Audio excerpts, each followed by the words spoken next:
Hi friend, আমি রানা মেডিকেলের নতুন আর এক ভিডিও নিয়ে চলে এসেছি তোমাদের সামনে। আজকের টপিক হচ্ছে আর্টারিয়াল ব্লাড গ্যাস কীভাবে একটা মাত্র পিকে রেডিয়াল, ব্রেকিয়াল এবং ফিমোরাল আর্টারি থেকে এবিজি ব্লাড কালেক্ট করা হয় তা তোমাদের সামনে আজকের এই ভিডিওর মাধ্যমে আমি তুলে ধরবো। তো ভিডিওটা তোমরা মনোযোগ সহকারে দেখতে থাকো। তো প্রথমে জানতে হবে এবিজি কী। এবিজি হলো একটা ব্লাড টেস্ট যেটা আমরা আর্টারি থেকে টেনে থাকি, যেটা থেকে আমরা যে কোনো পেশেন্টের অক্সিজেশন, ভেন্টিলেটর স্ট্যাটাস এবং অ্যাসিড বেস ব্যালেন্স সম্বন্ধে আমরা জানতে পারি, যেটার ওপর ভিত্তি করে যে কোনো পেশেন্টের আমরা লাংস আর কিডনি কতটা ফাংশনাল সেটা আমরা বুঝতে পারি। তো এইবার জেনে নেবো আমরা এর indication. Respiratory failure, ventilate patient, cardiac failure, renal failure, sepsis and burn এবং পয়জনিং। তো এবার জেনে নেবো এবিজি তার কমপ্লিকেশানগুলো কী কী রয়েছে। তো দেখে নেওয়া যাক। Bleeding, infection at pulsar site, blood accumulating under skin, local pain, thrombus in artery. তো এবার দেখে নেওয়া যাক কন্ট্রাইন্ডিকেশানগুলো কী কী।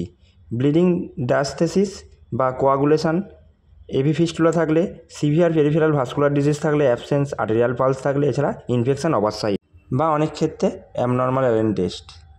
তো এইবার ভিডিওর মাধ্যমে দেখে নেওয়া যাক কীভাবে একটা মাত্র পিকে রেডিয়াল, ব্রেকিয়াল এবং ফিমোরাল আর্টারি থেকে ব্লাড ড্র করা হচ্ছে।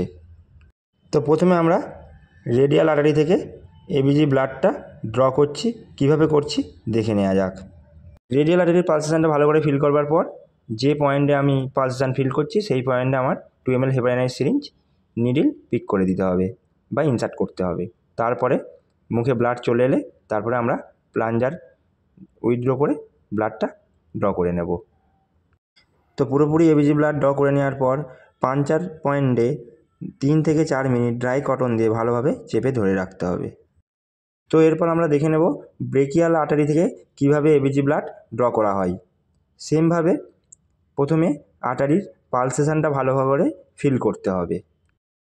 ভালো করে পালসেশনটা ফিল হয়ে যাওয়ার পর ব্রেকিয়াল আর্টারিতে 2 ml হেপারিনাইজ সিরিঞ্জের নিডিলটা ইনসার্ট করতে হবে। তো এক্ষেত্রে ব্রেকিয়াল আর্টারিটা অনেকটাই ডিপে রয়েছে, তো সেইভাবে আমাদের 2 ml হেপারিনাইজ সিরিঞ্জের নিডিলটা ইনসার্ট করতে হবে ডিপলি। তো তোমরা দেখতেই পেলে ব্লাড চলে এলো। একইভাবে আমরা প্লাঞ্জার টেনে আমরা ব্লাডটা ড্র করে নেব। তারপর আমরা সেমভাবেই 3 থেকে 4 মিনিট ড্রাই কটন দিয়ে পাঞ্চার সাইডে ভালো করে চেপে ধরে রাখব। তো এইবারে আমরা চলে আসব ফিমোরাল আর্টারি থেকে কিভাবে একটা মাত্র পিকে এবিজি ব্লাড কালেক্ট করা হচ্ছে। তো এটা সেমভাবে আমরা ফিমোরালে দুটো আঙুল দিয়ে পালসেশনটা ভালো করে ফিল করব। তারপরে আমরা 90 ডিগ্রি অ্যাঙ্গেলে আর্টারিতে 2 ml হেপারিনাইজ সিরিঞ্জের নিডলটা ইনসার্ট করে দেব। রেডিয়াল বা ব্রেকিয়ালের ক্ষেত্রে আমরা যেটা 45 ডিগ্রি অ্যাঙ্গেলে নিডলটা ইনসার্ট করেছি, এক্ষেত্রে আমরা 90 ডিগ্রি অ্যাঙ্গেলে ফিমোরাল আর্টারিতে নিডলটা ইনসার্ট করব। হয়ে যাওয়ার পর আমরা ড্রাই কটন দিয়ে সেমভাবে 3 থেকে 4 মিনিট ভালো করে চেপে ধরে রাখবো। এই ধরনের ভিডিও পেতে গেলে অবশ্যই রানাস মেডিকেল ফ্যামিলি চ্যানেলটিকে সাবস্ক্রাইব করে রাখুন।